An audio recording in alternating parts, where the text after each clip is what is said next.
Lo que es miércoles puede ser virtual, puede ser híbrida, puede ser presencial, les voy a ir avisando. Y lo que es jueves ya saben que es híbrida, los que quieran ir al aula a, a ver la clase, a presenciar la clase, por supuesto que bienvenido sea, porque siempre es mucho más, desde mi punto de vista, productivo, sobre todo para el alumno. El docente lo único que tiene cuando da clase de manera virtual o de manera híbrida es que está solo o que no puede conversar en un ida y vuelta con el alumno. Es diferente. Pero después, más o menos, esa es la idea de cómo nos vamos a organizar. Digo esto porque había una consulta en el chat que me preguntaba si siempre iba a ser el link de los miércoles este enlace. Gracias. Sí, porque busqué el otro link que decía en el aula que era el mismo para los martes y jueves. No, porque lo que pasó es que quisimos hacer una prueba que estaba buena la idea respecto a si podíamos con un solo enlace manejarnos tanto los martes, los miércoles como los jueves. ¿Qué sucede? Ese enlace inicialmente se generó para los prácticos. Entonces, a mí me gusta poder grabar porque hay muchas veces que subimos y demás las clases, entonces no me permitía grabar porque no estaba generado por mí. Entonces, bueno, es ahí que tenemos diversos enlaces según las circunstancias. Ah, bueno, de 10. Yo siempre les aviso a ustedes con entrar al aula y ver qué hay en anuncios, ahí queda resuelto. Y si no hay anuncios es porque nos mantenemos como estábamos antes. Por ejemplo, este enlace lo usamos el miércoles pasado, está reservado para todas las semanas y demás, más allá que, bueno, es lo que digo, los miércoles vamos a ir alternando, no siempre va a ser virtual. Lo que siempre va a ser virtual por ahora es los martes. ¿Mm? Bueno, gracias, profe. Por nada.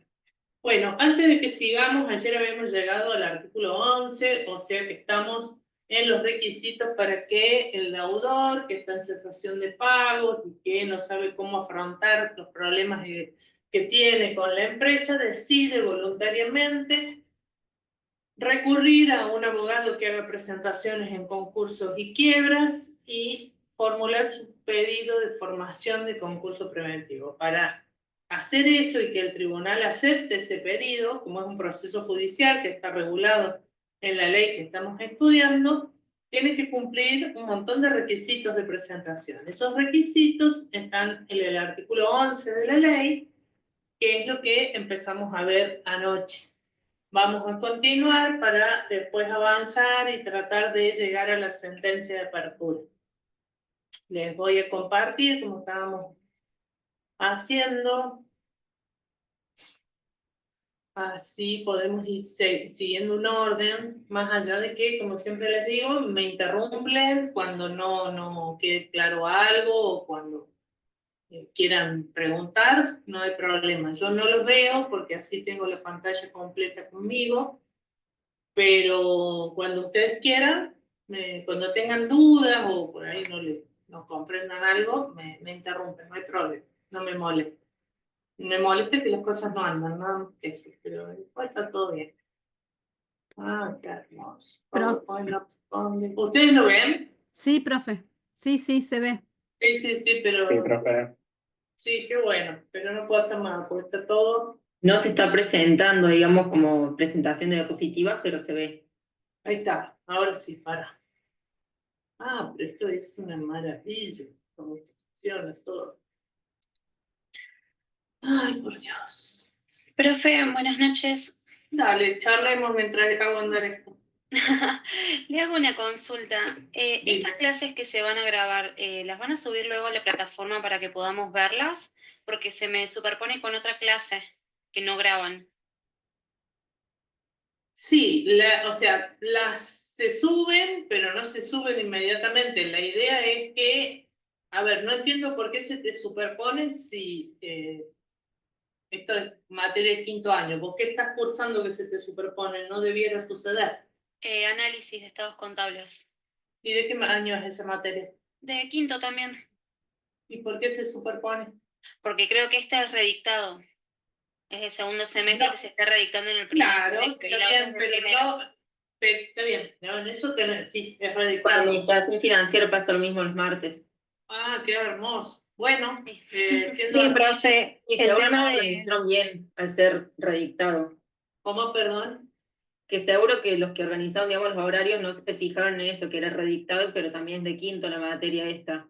Y bueno, Claro, coincide con esa porque, voz. a ver, siempre es como que se da prioridad que no se superpongan cuando son del mismo año. Pero debe ser, que ustedes tienen razón, que al ser redictado, digamos, como que esas pautas que normalmente se tienen en cuenta, quizás no se tengan en cuenta y ustedes se acomodarán.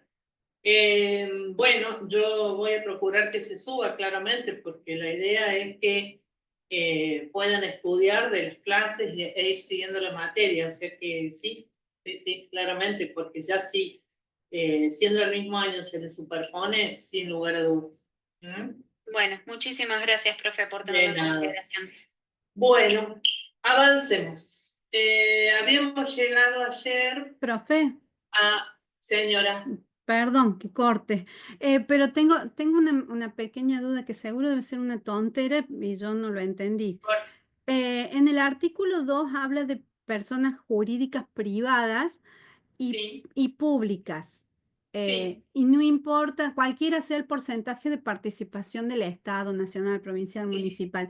Ahora, sí. tiene que tener algún porcentaje de participación la privada, ¿no es cierto? O sea, 100% pública no, o sí No, puede ser. 100% pública no. En realidad estamos hablando de lo que quiere decir la ley son lo que se llaman empresas mixtas, en donde, supongamos, 60% privada, 40% con participación estatal, Claro, claro, nacional, provincial o municipal. Pero el perfecto. 100% claramente el Estado no se concursa. Claro, era la idea que yo tenía, pero digo, ay, le voy a preguntar. No, no, no, no hay problema. Es Mm, lógico lo pregunto. Gracias, profe. De nada. Bueno, volviendo un poquito para ponernos en contexto y no perder el hilo de lo que estábamos viendo ayer, habíamos empezado a desarrollar los requisitos de presentación de concursos de pedido de formación de concursos preventivos, que como les dije, están en el artículo 11 de la ley. Lo cierto es que hay, son 7 o 8 incisos, no recuerdo exactamente, en donde sabemos que y yo siempre lo digo de esta manera, de manera coloquial, para que se comprenda, más allá de que cuando ustedes escriban en los parciales o en los exámenes, no utilicen esta terminología que busca, que yo lo utilizo para que se comprenda cómo estamos avanzando y cuál es el planteo. En los requisitos del artículo 11, quien habla, quien se manifiesta, es el deudor. Esto es como un gran pantallazo de lo que vamos a ir viendo. Cuando estamos analizando y trabajando el artículo 14, quien habla, quien se manifiesta con su sentencia es el juez en su carácter de director del proceso. Cuando entramos al artículo 32 hasta el 35, que hablamos de pedido de verificación, proceso de verificación, en el 32, quien habla, quien se manifiesta dentro del proceso del concurso preventivo es el acreedor. Después, quien se manifiesta con sus opiniones en los informes individuales del artículo 35 de la ley es el síndico. Y cuando dicta sentencia el juez en el artículo 36, quien se manifiesta, quien habla, quien se expresa, es el juez en su carácter de director del proceso. Esto, que parece una pavada, es sumamente importante desde el lugar que ustedes hoy no entienden ni no saben cómo viene el proceso. Entonces, lo que vamos a ver ahora son todas manifestaciones, consideraciones, fundamentos y documentos que hace el deudor. ¿Para qué? Para pedir la formación de su concurso preventivo. ¿Qué es lo primero que adjunta a su escrito de pedido de concurso preventivo? Acompaña un estado detallado y valorado del activo y pasivo, lo más cercano a la fecha de presentación, con indicación precisa de la composición del activo, la evaluación, los bienes, si tiene gravámenes, dónde están, en qué estado de conservación. Y respecto al pasivo, ya vamos a ver que ese pasivo tiene que estar indicado en una planilla anexa quiénes son los acreedores, indicando su domicilio, si tienen qué tipo de crédito, si tienen privilegio, el monto, la causa. Cuando hablo de causa, como ya hemos visto y mencionado, hablamos de el negocio jurídico que vincula a las partes. Esta manifestación, este estado detallado y valorado del activo tiene que ser con dictamen del contador, pasado por Consejo Profesional de Ciencias Económicas, salvo que se trate de pequeño concurso regulado en el 289, que sabemos que no lleva dictamen. Sí lleva un estado detallado y valorado de activo y pasivo, pero no se necesita el dictamen del contador público. También tiene, como les dije ayer, que acompañar, si existen, claramente, copia de los 3 últimos estados contables, de los 3 últimos ejercicios contables cerrados. El primer inciso que vimos, que habla de acompañar un estado detallado y valorado del activo, estamos hablando a lo mejor de un balance de corte, ¿sí? En donde a lo mejor desde el último cierre, desde el último balance regular, digamos, del ejercicio contable, a la fecha de presentación va a haber este estado detallado y valorado de activo y pasivo, ¿sí? Entonces, a la hora de la presentación, y como ya fuimos trabajando ayer, yo síndico, que soy el funcionario, y el juez, que es el director del proceso, va a tener no solo el balance de presentación, que es este balance de corte que está en el primer punto que estamos trabajando, sino también los 3 últimos ejercicios, los 3 últimos estados contables, en lo que es el ejercicio regular contable, de tal manera de que yo pueda tener no solo una información contable de la futura concursada cuando ya está en cesación de pagos, como así también estados contables que seguramente no reflejan esta situación de cesación de pagos porque son de 3 ejercicios hacia atrás, ¿sí? A lo mejor el último más cercano sí, pero los 2 anteriores no. Entonces, es indispensable esta información porque tenemos lo que llamamos información de cuando la deudora estaba in bonis, que es una terminología que indica que estaba saludable y que no estaba en cesación de pagos, en contraposición al último balance cerrado más el balance de corte de presentación, que seguramente reflejan este estado de cesación de pagos, ¿sí? ¿Qué más tiene que acompañar?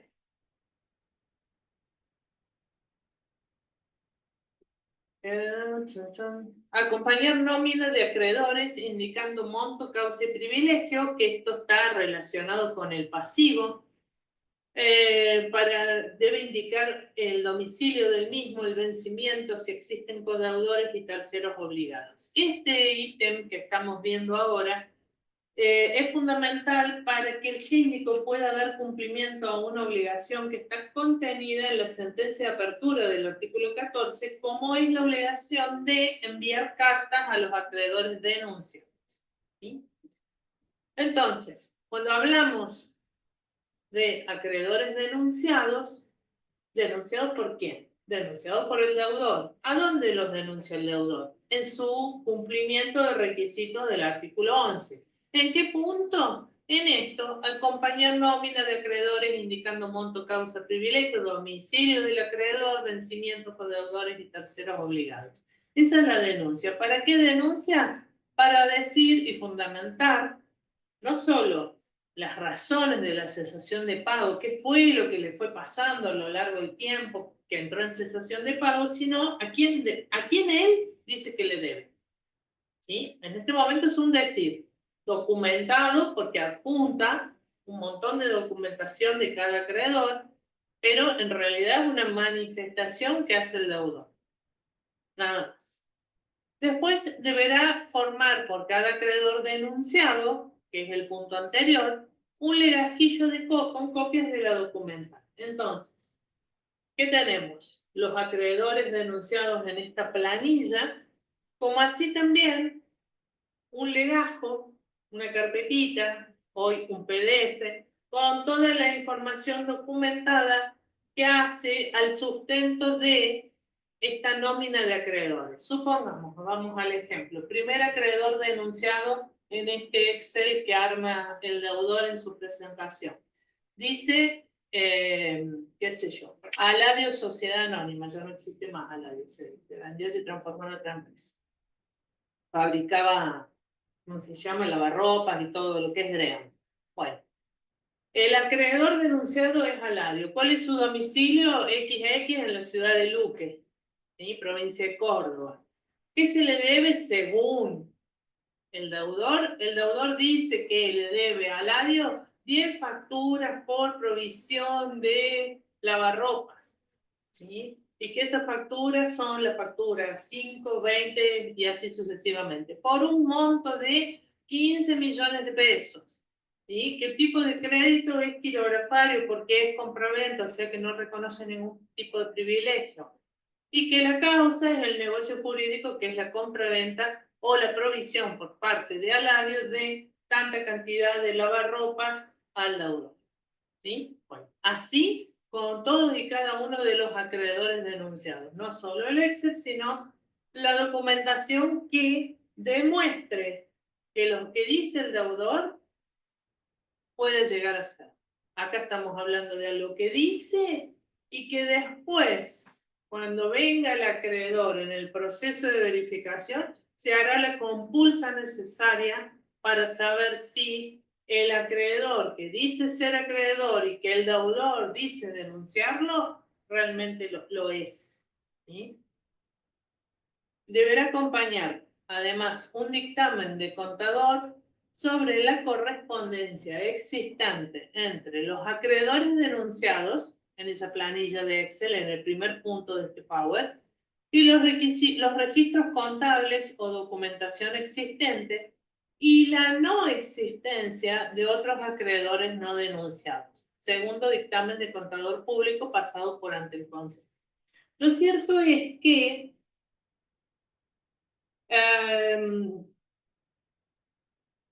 la ley, la norma, y en esto siempre hacemos un lavado de cabeza año tras año, en protección a los futuros nobles profesionales. Lo cierto es que la norma no establece ningún tipo de sanción si el deudor oculta acreedores. ¿Sí? ¿Qué dice? Vamos a volver a leer este punto. Deberá acompañar dictamen de contador, el deudor debe acompañar dictamen de contador sobre la correspondencia existente entre los acreedores denunciados en la planillita del primer punto y los registros contables.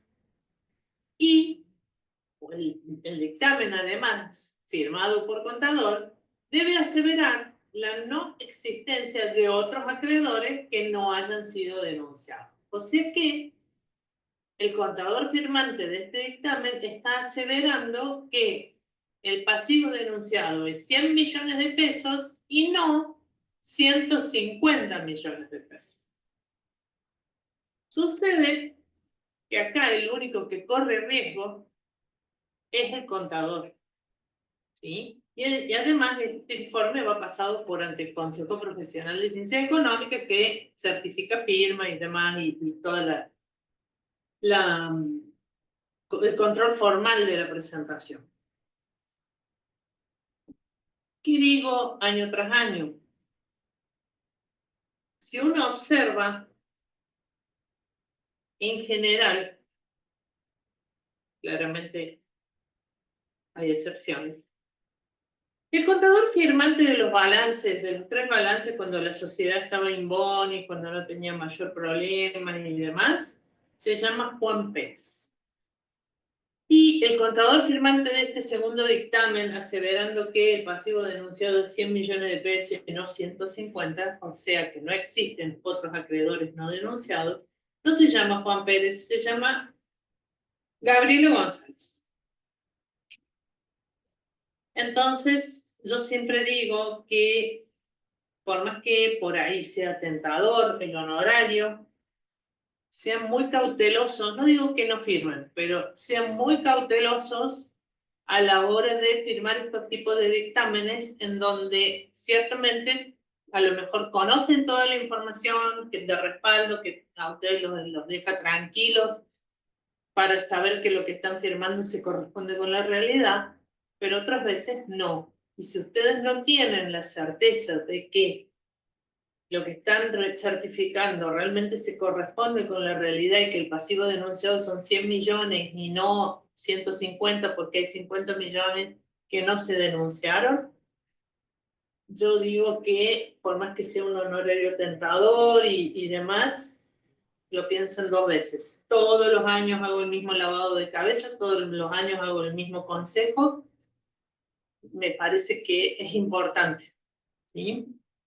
Porque por ahí a lo mejor ustedes no ven todo esto que en realidad el deudor no corre riesgo porque no hay sanción a este olvido.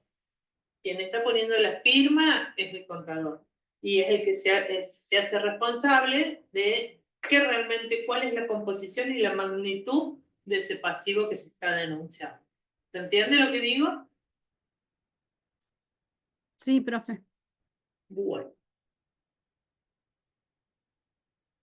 Debe acompañar el deudor un detalle de los procesos judiciales y administrativos en trámite, precisando su radicación, o sea, en qué juzgado están, si en el juzgado de Córdoba, en el juzgado de Río Cuarto, de Cruz del Eje, de Belleville, de donde fuere, o en Buenos Aires, La Plata, lo que sea. Esto está vinculado en parte al fuero de atracción, que es un tema que está regulado en el artículo 21 y que es importante, hoy lo dejamos mencionado, y además debe acompañar la razón por la que debe acompañar un detalle de los procesos judiciales en trámite, porque en general esos procesos judiciales el deudor es demandado. Entonces, si es demandado y es condenado a pagar porque ese proceso judicial en algún momento va a terminar y va a tener una sentencia, y si es condenado a pagar, no solo va a tener que pagar el importe que se le haya demandado, sino que también va a tener que pagar honorarios, tasas, costas y demás. Entonces son pasivos que se llaman pasivos contingentes, que están ahí y que en algún momento pueden llegar a incrementar el pasivo del deudor. Como así también puede llegar a ser que en los procesos judiciales y administrativos en trámite, el deudor no sea demandado, sino sea actor, demandante, ¿sí? Y tenga algún tipo de acreencia a cobrar.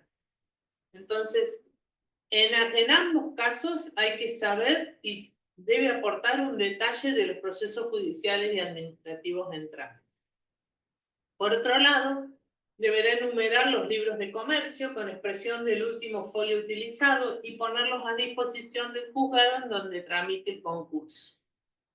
Debe denunciar la existencia de un concurso preventivo anterior. ¿Por qué lo deben denunciar? Porque hay un periodo que es el periodo de inhibición que está regulado en el artículo 59 de la ley. Ese periodo de inhibición se computa, es de 1 año a partir.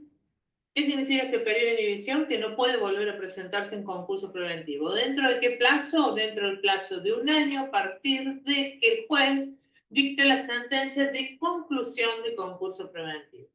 Entonces, para facilitar el control de que no se presente nuevamente en concurso preventivo dentro de lo que se llama el periodo de inhibición, es que se solicita que denuncie la existencia de un concurso preventivo anterior, de tal manera de que se pueda chequear y constatar de que no se está presentando dentro de un periodo prohibido en que se vuelva a presentar, que es el famoso periodo de inhibición que les acabo de describir.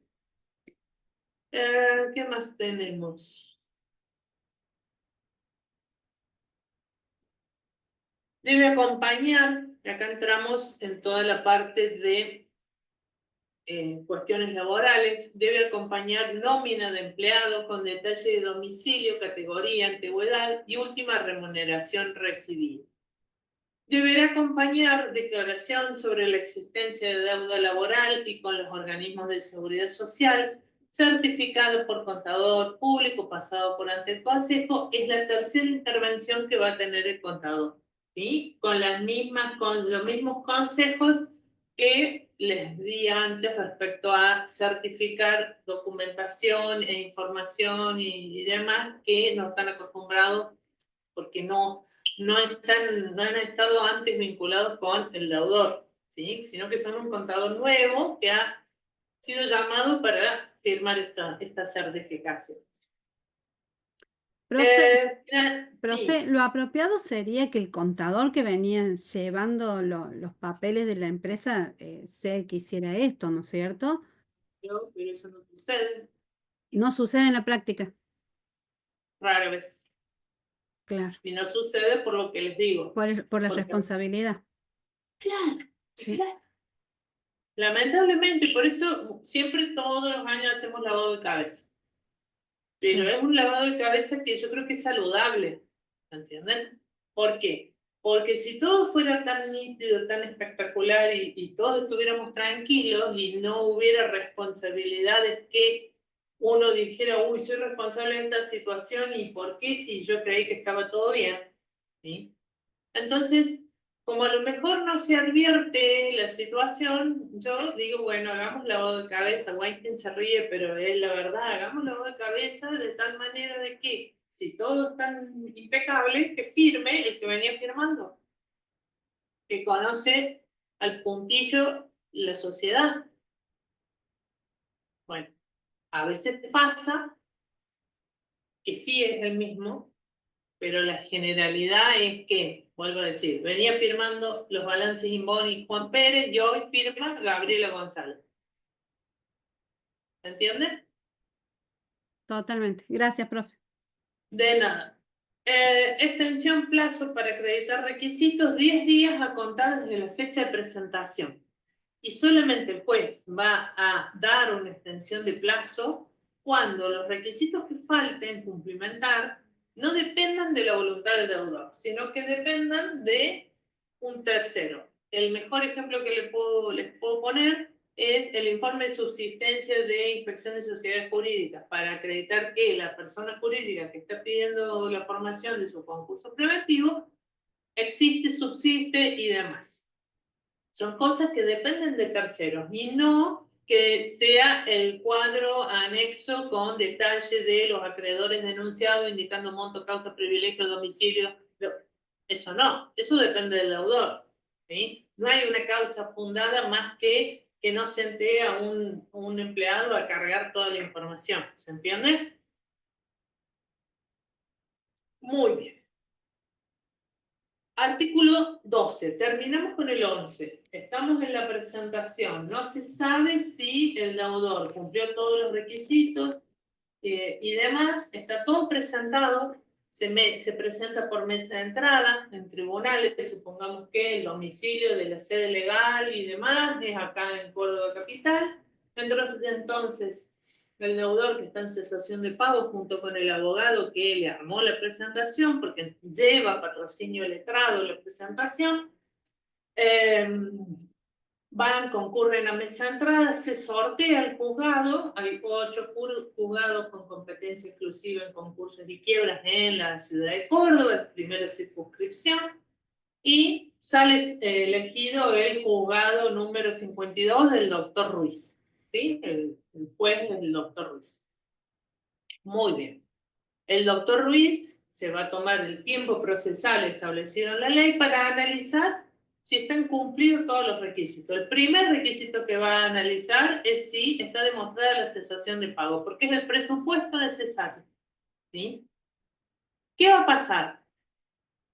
¿Qué más exige la ley? Exige la constitución del domicilio procesal, tanto del concursado como de los socios con responsabilidad ilimitada. Si no constituye su domicilio procesal, se lo tendrá por constituido en los estrados del tribunal. Ese es el artículo 12. Y hoy le tenemos que agregar lo siguiente. A ver, como sabemos y ya hemos estado viendo, esta ley es de agosto de 1995 y en algunas cosas ha quedado totalmente vetusta, vieja, ¿sí?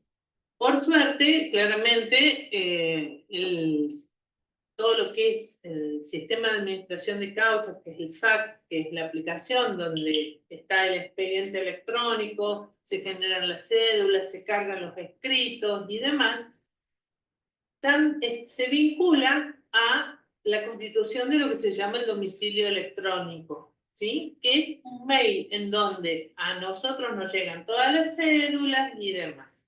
Sin embargo, este artículo 12 de Constitución de domicilio procesal físico y domicilio procesal electrónico hoy sigue vigente.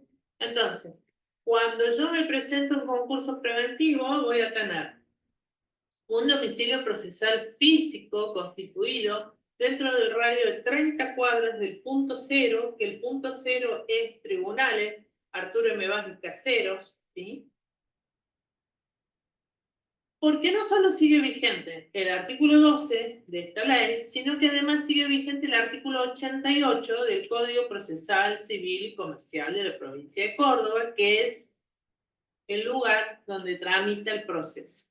No obstante eso, o sea que sí o sí tenemos que constituir un domicilio procesal físico, entiéndase, calle Montevideo 450, ahí cerquita de tribunales.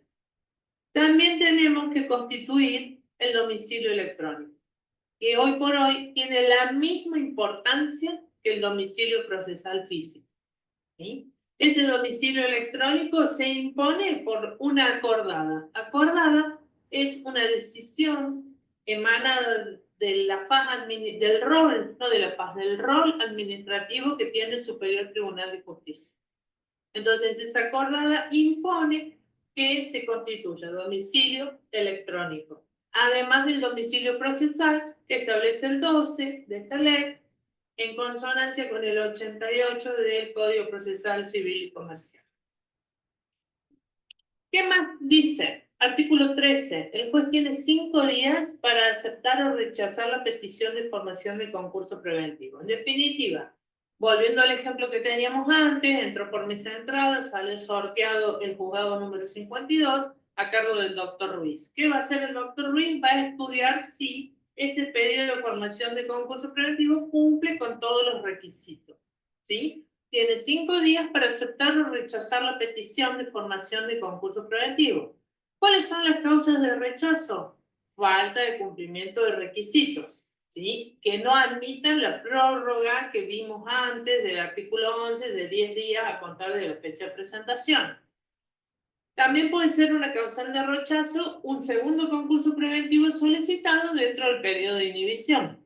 O cuando el juez no sea competente, entiéndase que lo presentaron en la justicia federal, que ya dijimos que no es competente, o en un juzgado de la justicia ordinaria que no sea competente.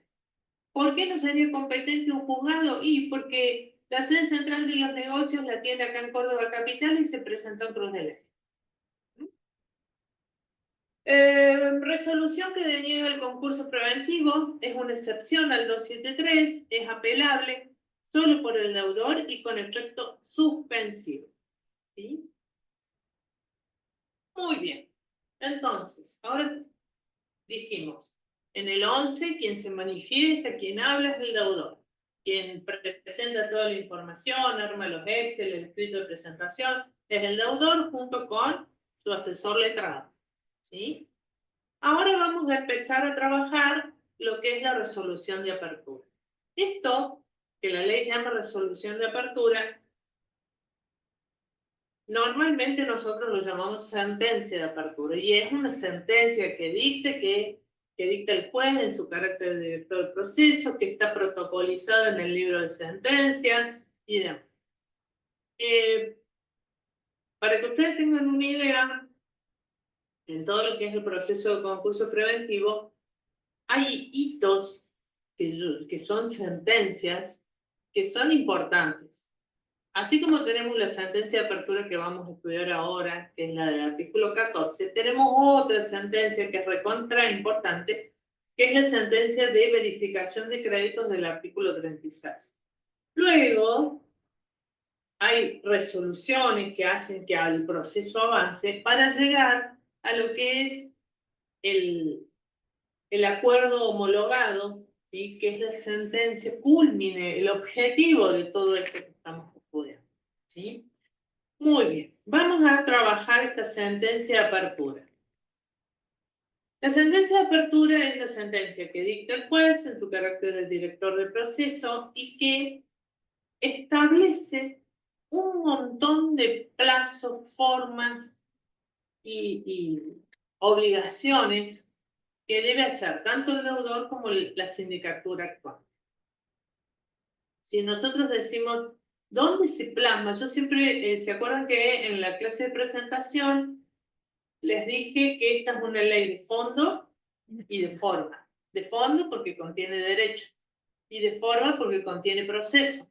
Pues bien, si queremos ver cómo es una manifestación, dónde se manifiesta esta cuestión de que tiene proceso, una de las grandes manifestaciones de que tiene proceso esta ley están en este artículo que vamos a estudiar. Porque dice cómo, cuándo, de qué manera, ante quién, hacia al proceso, ¿sí? A la forma en que se van a hacer las cosas. Declaración de apertura. Esta declaración de apertura, que es una sentencia, vuelvo a decirlo, y tiene que tener la identificación inequívoca de quién es el deudor. Cuando digo inequívoca, de tal manera que si el deudor se llama José Ramón Pérez, como es un nombre relativamente común con un apellido, que hay muchos apellidos Pérez, tiene que tener el DNI, el CUI, el domicilio, ¿sí? Si se puede la fecha de nacimiento, de tal manera que se sepa qué es ese Pérez ni ningún otro de los Pérez ni homónimos, ¿sí? Bueno, su domicilio y de existir los socios con responsabilidad limitada si es una persona jurídica. Debe contener la fecha y hora para que se sortee el síndico. Y de acuerdo a la magnitud del proceso que se avisora, digamos, en relación a la presentación de los requisitos del artículo 11, el juez va a decidir si sortea de la lista de síndicos tipo B, síndicos individuales, o de la lista de sorteo de estudios tipo A. Esto es una decisión que queda a criterio de SS y según la magnitud del proceso y también, ¿sí? Si nos guiamos, por ejemplo, con lo que pasó con Vicentín, como Vicentín está radicado en Reconquista y en Reconquista por la cantidad de habitantes no había listas de estudios A, se sortearon 3 síndicos B, ¿sí? En lo que sería una sindicatura colegiada tipo B. ¿Qué más va a contener esta sentencia de apertura? La fecha hasta la cual los acreedores deben pedir verificación tempestiva, artículo 32. Esta fecha límite hasta la cual los acreedores deben pedir verificación tempestiva, debe quedar determinada dentro de los 15 a 20 días que se estime finalizará la publicación de edicto. Todo esto que estamos viendo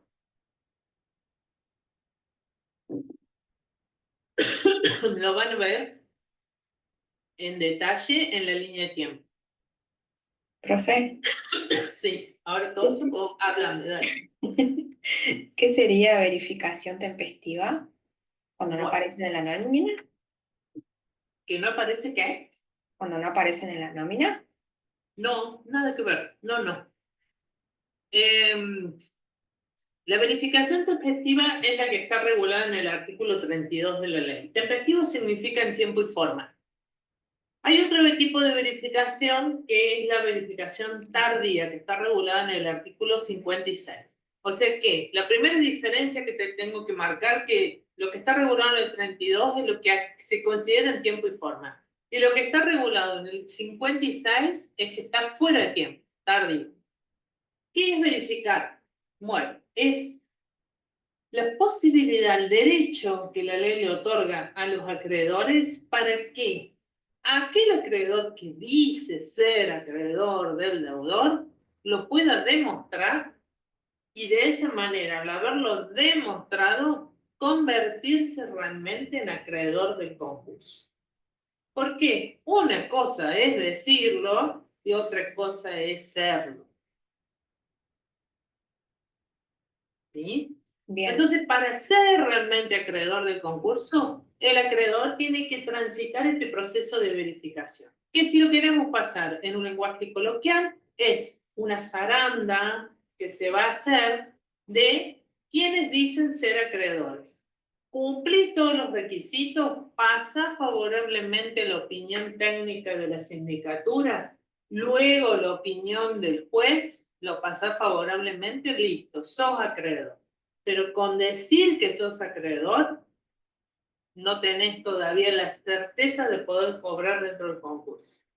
Entonces, ¿qué es la verificación de que crédito sea tempestivo o tardío? Es la forma que dispone la ley para que el que dice ser acreedor pueda demostrarlo y realmente serlo. ¿Se entiende? Sí, sí. Ahí quedó claro. ¿Qué más contiene la sentencia de apertura? La orden de publicar edictos en los términos y en la regulación del artículo 27 y 28 de la ley. El incumplimiento de la publicación implica el desistimiento, tanto el del artículo 30, obligatorio como sanción, ¿sí? La orden para que en el plazo de 3 días deposite los gastos de correspondencia y para que lleve al juzgado en donde tramita el proceso los libros contables para que el secretario del juzgado, que no es secretario administrativo, sino que es un abogado igual que el juez, coloque nota datada, se llama secretario porque es un tipo de cargo, coloque nota datada, fecha y proceda al cierre de espacios en blanco, ¿sí? La falta de cumplimiento se vincula también al artículo 30 de desistimiento. La orden de anotar el concurso preventivo en el registro del concurso, registro que nunca existió, ¿sí? Pero la ley lo manda a hacer.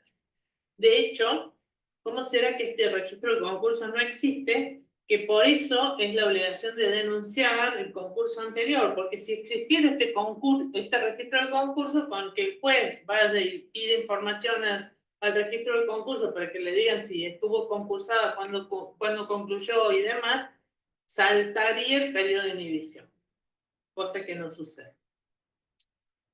¿Qué más contiene la sentencia de apertura del 14? Dice, la inhibición general de bienes, tanto en el registro de la propiedad de inmuebles como en el registro de automotor, yates y ¿cómo se llama esto?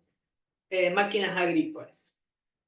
Habíamos hablado de lo que es la inhibición general de bienes respecto a que el deudor en el concurso preventivo sufre, digamos, de una inhibición, un desapoderamiento atenuado, pero que se lo inhibe en los registros de tal manera que esa foto del activo al momento de presentación, al momento cero, permanezca inalterable en todo el proceso del concurso. ¿Por qué? Porque justamente ese activo, esos inmuebles, esos rodados, esos bienes de cambio y demás, son la prenda común de los acreedores. Lo cierto es que, como la concursada va a seguir trabajando en todo el proceso de concurso preventivo, los bienes de cambio van a variar, ¿sí? Pero lo que no puede variar son los inmuebles, los rodados, las máquinas agrícolas, todos los bienes registrables, ¿sí? Entonces, ¿qué se hace? Se lo inhibe para que no pueda efectuar ningún tipo de acto de disposición. Los puede administrar, ¿sí? Porque va a seguir trabajando, pero no puede disponer de esos bienes, no puede vender, no puede donar, y si va a vender, lo tiene que hacer bajo pedido de autorización, vista la sindicatura y el juez autoriza. Pero no puede donar ni a título gratuito ni oneroso, porque son actos prohibidos, ¿sí? Ya lo vamos a ver, ya vamos a ir a ver todo lo que son los efectos que produce esta sentencia, pero para explicarle lo que es la inhibición general de bienes, es necesario vincularlo con los actos prohibidos, con los actos sujetos a autorización. ¿Y por qué la inhibición general de bienes? Porque esa foto del activo, de su patrimonio, que es la prenda común de los acreedores, tiene que permanecer inalterable desde la fecha de presentación en adelante, salvo que haya algún tipo de pedido de autorización de venta de bienes y que el juez lo autorice, previa vista a la sindicatura. ¿Qué más va a contener la sentencia de apertura? La fecha hasta la cual el síndico deberá presentar los informes individuales, que están regulados en el artículo 35, y el informe general del artículo 39. Para que medianamente ya sepan de qué estamos hablando, los informes individuales no son otra cosa que la respuesta a cada uno de los pedidos de verificación de crédito que formularon los acreedores, que dicen ser acreedores, pero que tienen que convertirse realmente en acreedores a través de este proceso de verificación, ¿sí? El síndico tiene obligación de emitir un informe individual por cada solicitud de verificación. Entonces, los informes individuales hablan de los pedidos de los acreedores. En cambio, el informe general, que es el otro informe que el síndico tiene que presentar en el concurso preventivo, ya no habla de los acreedores, sino habla de la concursada.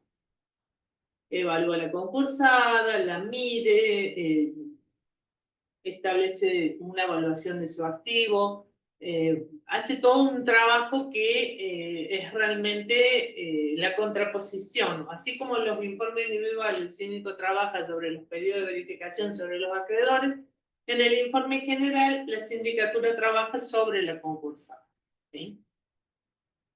En la sentencia de apertura, el juez va a establecer la fecha de la audiencia informativa, que va a quedar determinado por ley 5 días antes de que finalice el periodo de exclusividad, que es el periodo del artículo 43. Hoy no saben para qué, no importa, ya van a encontrar la explicación de para qué sirve y por qué es esta fecha de audiencia informativa. Y va a disponer la constitución de un comité de control, el primero que es el primer comité de control del total de 3, son 2 provisorios y el último, que es el definitivo. Este primer comité de control va a estar conformado por 3 acreedores quirografarios, los de mayor monto, denunciados por el deudor en su presentación del artículo 11, y un representante de los trabajadores de la concursada.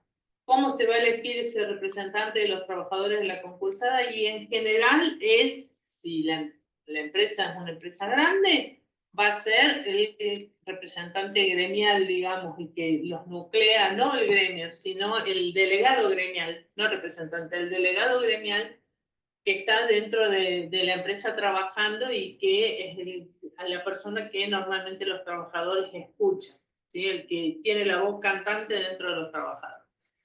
¿Qué más dispone esta sentencia de apertura? Dispone de un informe mensual que debe ser el síndico, el que deberá informar sobre la evolución de la empresa, si existen fondos líquidos disponibles y el cumplimiento de normas fiscales y legales. Además, se le va a correr traslado al síndico por 10 días para que informe. Una cosa que quiero que ustedes desde ya tengan en claro. Vamos a leer y vamos a trabajar muchas veces esta terminología en donde se le corre traslado al síndico o vista a la sindicatura.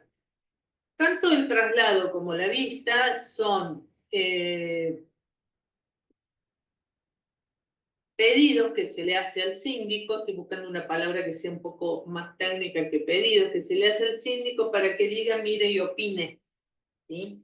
De tal manera de que en un plazo, que puede ser, si es vista 5, traslado 10, o emplazamiento 3 días, para que el síndico opine, lea un informe, cumplimente, haga algo. ¿Por qué estoy diciendo esto de los plazos? Emplazamiento 3, vista 5, traslado 10.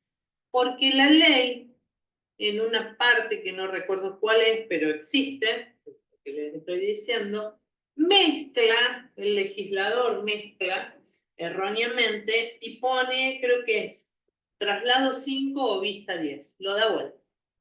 El punto es que lo vamos a estudiar como realmente es, emplazamiento 3 días, vista 5, traslado 10. Si la ley, por un error técnico, dice otra cosa, nosotros lo vamos a estudiar como lo estoy diciendo. Entonces, correr traslado al síndico 10 días, para que informe, primero, los pasivos laborales denunciados por el deudor, que si ven, esta es la tercera certificación que hace el contador, Gabriela González, ¿sí? Y el síndico también tiene que elevar un informe previa auditoría de la documental legal y contable, informe sobre la existencia de otros créditos laborales comprendidos en el pronto pago, ¿sí? O sea que el síndico que acaba de aceptar, porque fue sorteado, creo que era el segundo o tercer punto de la sentencia de apertura, acaba de aceptar, tiene un plazo perentorio de 3 días para aceptar, está conociendo la causa, sin embargo, tiene que, dentro del plazo de 10 días, a contar desde que aceptó el cargo, se le corrió traslado, supongamos que, a ver, les voy a poner en la práctica. El traslado se corre por una cédula. La cédula contiene, que es un medio de comunicación, una e-cédula que le va a llegar al síndico a su domicilio electrónico. La cédula contiene un pie abajo que dice: el plazo se comenzará a contar luego de transcurrido un plazo de gracia, transcurrido 3 días desde la fecha del libramiento de la cédula. Entonces, supongamos que hoy, 26 de marzo, llega una cédula. Entonces tenemos 3 días de gracia. Mañana es viernes, ¿no es cierto? Son días hábiles judiciales. Mañana es viernes, es el primer día de gracia. El lunes es el segundo día de gracia. El martes es el tercer día de gracia. Nos corren el traslado por 10 días. O sea que mi primer día de los 10 días es el día, viernes, lunes, martes, el miércoles, ¿sí? Y así sucesivamente hasta llegar a los 10. Claramente, yo síndico, semejante trabajo que tengo que hacer con los pasivos laborales y con la auditoría laboral, estoy viendo de dónde saco más días, porque en 10 días más 3 de gracia, claramente si es una empresa, una mediana empresa, una gran empresa, no se llega a hacer esta tarea de la manera que lo exige la ley, que es una auditoría realmente de la documentación legal y contable, a ver si existen acreedores laborales para pronto pago, si todo lo denunciado que firmó Gabriela González está o falta, ¿sí? La integralidad de la deuda laboral. Eso es lo que busca este informe.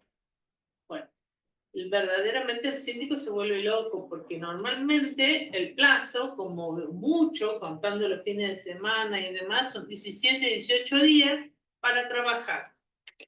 Primero, lograr que le den toda la documentación. Segundo, trabajar sobre documentación que no se conoce, o sea que nos estamos familiarizando con todo lo que nos van dando.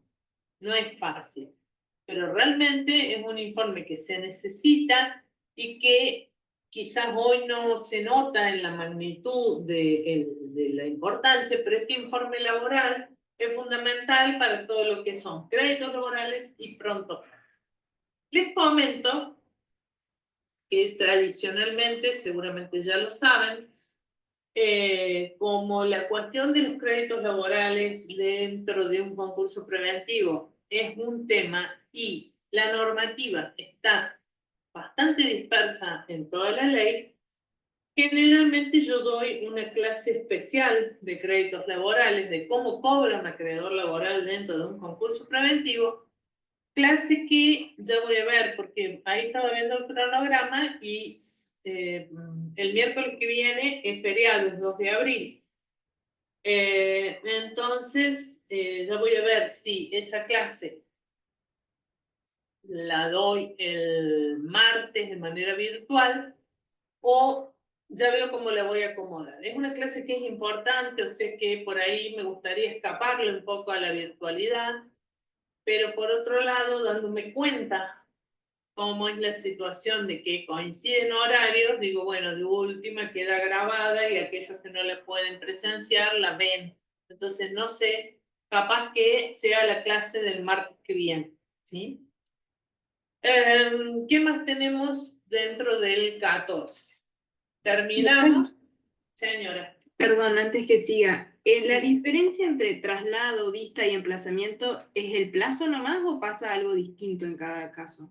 No, en realidad, el traslado, vista y emplazamiento, la gran diferencia es el plazo y lo que es diferente es la manda judicial que viene dentro de eso. Por ejemplo, un emplazamiento puede llegar a ser para que conteste de manera urgente, no sé, determinada cuestión.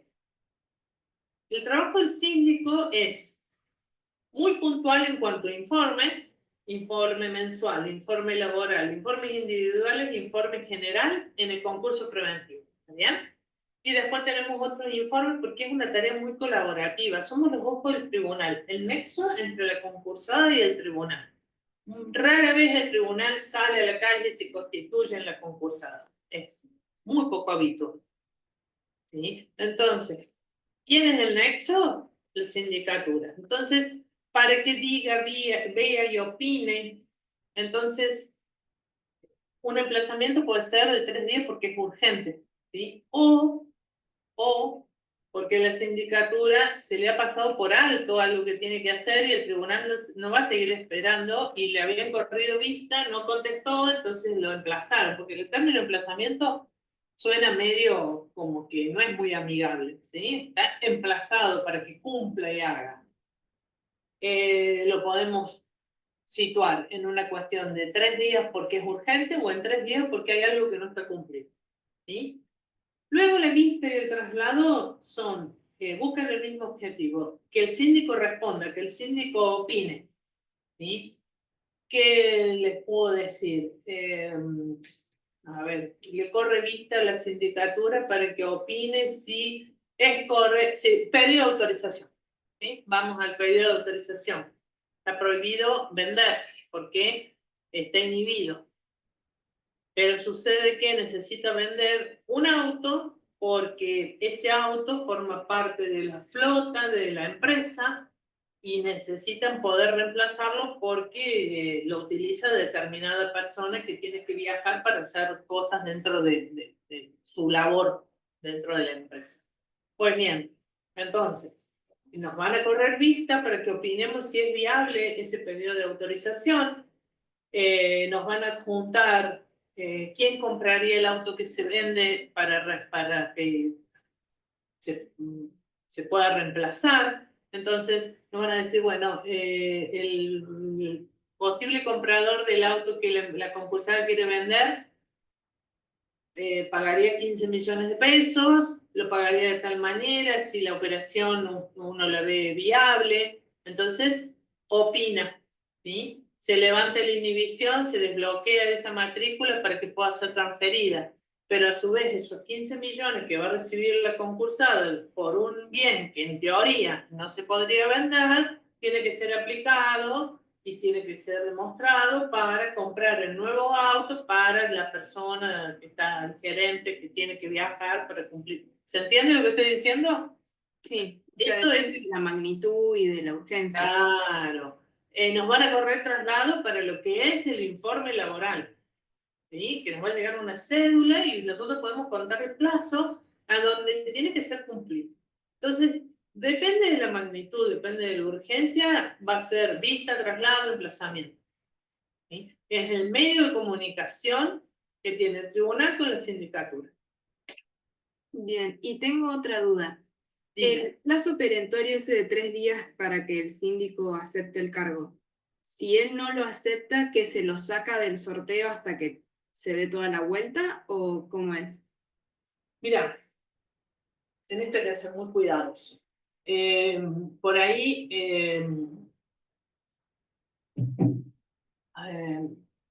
cuando no se conoce la diferencia y la labor del síndico dentro de un concurso preventivo, se piensa que la labor del síndico es algo semejante a la labor de un perito. ¿Por qué digo esto? Porque el perito entra y sale de la causa, entra, hace el informe, sale de la causa y se sienta a esperar cobrar algún día con buena suerte. En cambio, el síndico trabaja de punta a punta. Nosotros llevamos, por ejemplo, en un proceso trabajando 7 años. en otro proceso que es una quiebra penal, quiebra atravesada por el fuero penal, estamos desde el 2020. Ya vamos a cumplir 5 años. En octubre vamos a cumplir 5 años. Entonces, de una u otra manera, es como que la situación es muy diferente y el nexo que se genera es muy diferente. Decime cuál es la pregunta porque me olvidé por qué te estoy diciendo esto. Que si él no aceptaba el cargo. Ah, bien, listo. Entonces, suponte, ¿por qué hago esta semejanza? El perito cuando no acepta el cargo, a la 1, a la 2, a las 3 lo removieron. ¿Sí? Y se fue a su casa y se nombró otro perito y no pasó nada. Acá, si no te gustó la causa, que es lo que pasa con las pericias, que no me gustó la causa y le busco las 1001 y escapé. Acá, si no te gustó la causa, tenés que trabajar igual. Y si no aceptar el cargo, es causal de remoción. Y la causal de remoción, ¿sí? Cuando realmente te remueven, impacta. Te remueven en la causa que no aceptaste porque no te gustó, porque te olvidaste por lo que puede. Y te remueven en todas las causas donde estás. ¿Entendés? O sea que yo siempre digo, si les gusta esto, si por ahí les interesa, les genera cierta inquietud de ir a ver de qué se trata, y van a trabajar y previo van a hacer el posgrado y toda la movida, es para meterse bien. ¿Por qué? Porque las sanciones no solo son pecuniarias, no solo son de plata que te quitan los honorarios o te los reducen a la mitad o lo que fuere, sino que además te quitan la posibilidad de trabajar. Porque hoy te remueven en todo lo que está. Te removieron en la causa de Pirulo Flores, que era un dolor de cabeza más que un trabajo, pero te remueven en todas las causas. Y además viene con sanción. Entonces, si la lista se forma cada 4 años y a vos te remueven a los 2 años y te aplican una sanción de 4, te abarca 2 llamados. Estás 8 años sin trabajar. Horrible. ¿Sí? Entonces, acá, si les gusta, es para portarse bien. Si no, ni lo intento, porque es para dolor de cabeza. ¿Sí? A ver, yo nunca hablo así, pero me doy cuenta que acá hay una cuestión que es importante. ¿Qué se gana y qué se pierde? ¿O cuál es la posibilidad económica que se genera en trabajar en procesos de concurso preventivo? Primero, que no se cobra inmediatamente, o sea que es esperando. Después, cuando se hace el círculo, digamos, y demás, el honorario mínimo son 6 millones de pesos. El punto es que ese honorario mínimo está vinculado a procesos pequeños. Entonces, en el proceso pequeño, para cobrar, muchas veces hay que embargar. Y si uno embarga un sueldo, sabemos que tiene un límite hasta el 20%. Entonces, estamos a lo mejor 1 año, 2 años, hay fallos que limitan en 1 año de embargo, porque el resto es como que, si no, pobre, ¿de qué vive el concursado? Después, si a uno le toca una causa más o menos mediana, regularmente buena, los honorarios son hermosos. Pero, vuelvo a decir, primero vean si les gusta. Y después, recién allí, decidan trabajar en esto. Porque los problemas cuando se hacen mal las cosas son importantes. ¿Sí? Bueno, efectos de la apertura. ¿Sí? Y los efectos de la apertura, acá tenemos artículo 15 al 25. ¿Sí? Lo primero que nos dice el 15 es que, como yo les dije, esto hablamos de un desapoderamiento atenuado. Entonces, la administración continúa por el concursado, pero bajo la vigilancia del síndico. ¿Y por qué es esta vigilancia? ¿Dónde se plasma? ¿Dónde se ve esta vigilancia del síndico? En esta cuestión de que el artículo 16 nos habla de actos prohibidos y actos sujetos a autorización. Como verán, hay una parte del título del artículo 16 que la salteé, que es el pronto pago laboral. ¿Por qué la salteo? Porque forma parte de la clase de créditos laborales, que creo que la vamos a tomar, la vamos a tener este martes, así queda grabada en función de lo que me han dicho que les coincide con los horarios de otras materias. ¿De qué hablamos cuando habla el artículo 16 de actos prohibidos? Dice, el deudor no puede realizar acto a título gratuito, caso una donación, o que modifiquen la situación de algún acreedor de causa a título anterior. ¿Qué sería modificar la situación de algún acreedor de causa a título anterior? ¿Qué les parece? Que el monto declarado no sea el mismo, ¿no? No. ¿Era acreedor que era fallo? Pagarle, como No. acordar algo por atrás. No. Darle- Era acreedor que era fallo y se convirtió en hipotecario.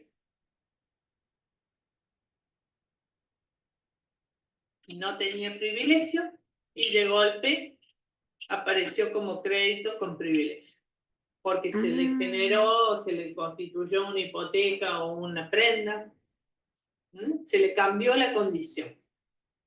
Eso es lo que establece la norma. Bueno, ustedes ven acá que pronto pago no se trata en la clase de créditos laborales. Después tenemos actos sujetos a autorización judicial, es donde se pone en funcionamiento este desapoderamiento atenuado. Debe requerir y obtener autorización judicial para realizar actos relacionados con bienes registrables, ¿sí? Entiéndase, inmuebles, autos, rodados, papá. ¿Un auto es lo mismo que un rodado? Futuros contadores. Un rodado también puede ser un tractor y es Muy muy bien, distinto a un auto. muy bien. Un auto es una especie de rodado, uno de los tipos de rodado, pero muy bien, un tractor, una lancha, muy bien. Bueno, entonces, acto sujeto a autorización judicial. Debe requerir y obtener autorización judicial para realizar actos relacionados con bienes registrables, disposición o locación de fondos de comercio, los de constitución de prenda o hipoteca, y por aquellos que excedan la administración ordinaria de su negocio. Autorización que se tramita con vista al síndico y al comité de control, si es que existe. Este opina, pues autoriza o deniega. La resolución que dicte SS es inapelable por el artículo 273. Entonces, lo primero que tienen que saber que este comité de control es el que dispone la sentencia de apertura, que es el primer comité provisorio, formado por 3 acreedores quirografarios denunciados de mayor monto, más uno de los trabajadores de la concursada. Lo cierto es que este comité de control, si no se conforma, no existe sanción, ¿sí? ¿Cómo tramitan estas autorizaciones judiciales para que pueda vender, hipotecar, prendar o locar un fondo de comercio?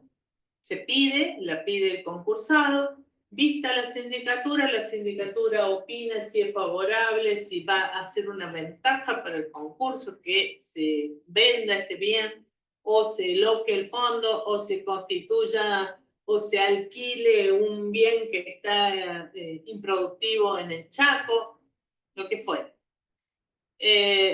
Una vez que la sindicatura opina, el juez decide, ¿sí? Esta resolución es inapelable. ¿Por qué? Porque así se aplica la norma del 273, que en general dice que las normas son inapelables. Las resoluciones son inapelables. Artículo 17. Actos ineficaces. Son ineficaces, o sea, no producen efecto dentro del concurso preventivo, los actos realizados en violación a lo dispuesto en el artículo 16, actos prohibidos y actos sujetos a autorización que no tuvieron autorización, son ineficaces de pleno derecho respecto a los acreedores, o puesto de otra manera, no son válidos frente a los acreedores, son inoponible, no lo puedo hacer valer. ¿Sí? Separación de la administración. Cuando el deudor realice actos prohibidos o realice actos que debieron tener autorización judicial y no la tuvieron, oculte bienes, omite información a su señoría o al síndico, realice actos en perjuicio de los acreedores porque le favoreció a otro acreedor que era quirografario constituyéndole una hipoteca, el juez lo podrá separar de la administración. Esta resolución que lo separa de la administración al deudor es apelable por el deudor con efecto devolutivo, que sería que le vuelvan a dar la administración. ¿Qué sucede? Se nombra un veedor, se nombra un coadministrador, ¿sí? O directamente se produce la intervención de la concursada. Pero ¿cuándo pasa todo esto? Cuando el deudor realice actos prohibidos, entiéndase una donación, o cuando realice actos sujetos a autorización sin la autorización. ¿Sí?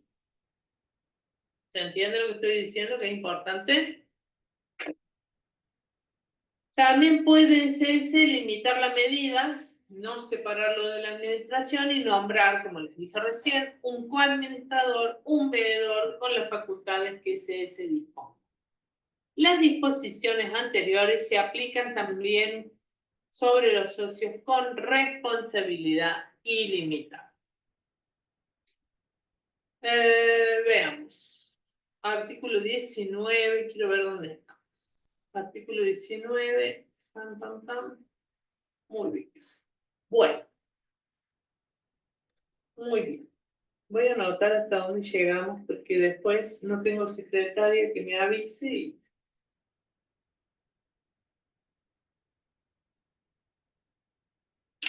Muy bien. Dudas, consultas. Profe, Señora. recién cuando dijo que lo separan de la administración, dijo que le ponían un veedor, un coadministrador, o qué podía más pasar. Y llegado el caso, frente a la gravedad de la situación, que se nombre un interventor. Bien, Que ok. se intervenga. Pero en general, ¿sí? Hasta donde yo tengo visto y tengo más de 25 años haciendo esto, la realidad es que se nombra un veedor o un coadministrador que eleve un informe durante 3 meses, esté dentro de la empresa y eleve un informe de las anormalidades o no que encuentra y demás. Eso es más o menos lo que sucede en la práctica, por lo menos lo que a lo largo de estos 25 años he visto. Ok. ¿Mm? Señores, dudas, preguntas, consultas. Profe, yo una pregunta. Con respecto Dime. más administrativo, dijo que los martes por lo general iba a empezar a grabar y con respecto a que se nos interponía con otras materias. Quería saber si los miércoles también, porque bueno, a mí No. me pasa lo mismo. Que Bueno, se superpone con yo primero lo que digo es lo siguiente, ¿cómo sería? Los martes siempre va a ser virtual y los miércoles vamos a ir alternando entre virtualidad y presencialidad en el aula. La verdad que quiero ver un poco, ya me voy a llegar a la facultad para ver esta coincidencia con tantas materias porque me condiciona mucho. Me condiciona mucho. Espera que quiero responderle al alumno que le estoy leyendo. Que quiero dar. ¿Dónde está? Espera que estoy buscando una letra.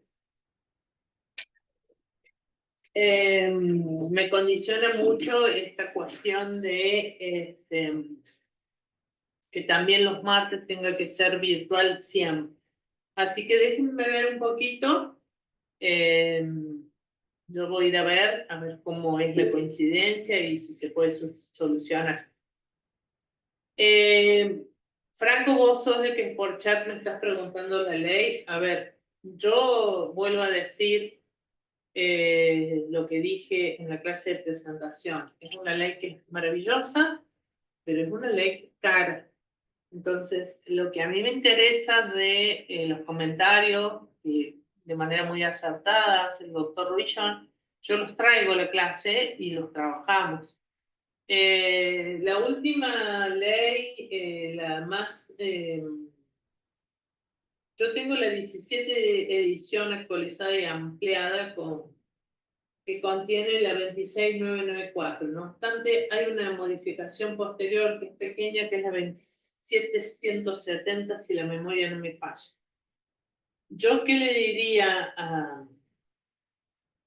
que creo saludable? Que bajen del Infolec el texto actualizado de la 24522, de tal manera de que tengan el texto actualizado. Si quieren comprar la ley del doctor Rillon, bienvenido sea, pero no hace falta, no es requisito. Vamos a subir todo el material que estamos trabajando. Voy a subir las clases de los días martes y ya veré. Déjenme ver un poco. Bueno, ¿alguna otra duda? Hola, profe, ¿cómo le va? Yo le quería hacer una consulta con respecto a la clase de los miércoles. ¿Es híbrida o presencial sin...? No, la clase de los miércoles entiendo que la vamos a hacer híbrida. Quiero ver. A ver, Disculpen que bien. no les voy a responder tan acertadamente, digamos, porque quiero ir a ver cómo coincide, con qué materia coincide, a ver cómo se puede armonizar. Porque si yo El veo... miércoles coincide a las 20 con análisis. ¿Y los martes? A las 18 con administración financiera. Ah, tremendo. Mm. Bueno, a ver, si yo veo que esto es así, o sea, no es porque estoy dudando de lo que ustedes me están diciendo, pero voy a ir a armonizar las cosas a la facultad. De ser así, directamente lo voy a sostener ambas clases como virtual, de tal manera que se pueda grabar y pueda subir, porque entiendo de que se les va a complicar un montón siempre. Pero déjenme ver, yo la semana que viene ya les voy a decir realmente cómo vamos a continuar. Lo que sí les digo es que las clases prácticas son híbridas y quienes quieran asistir al aula, mejor aún todavía.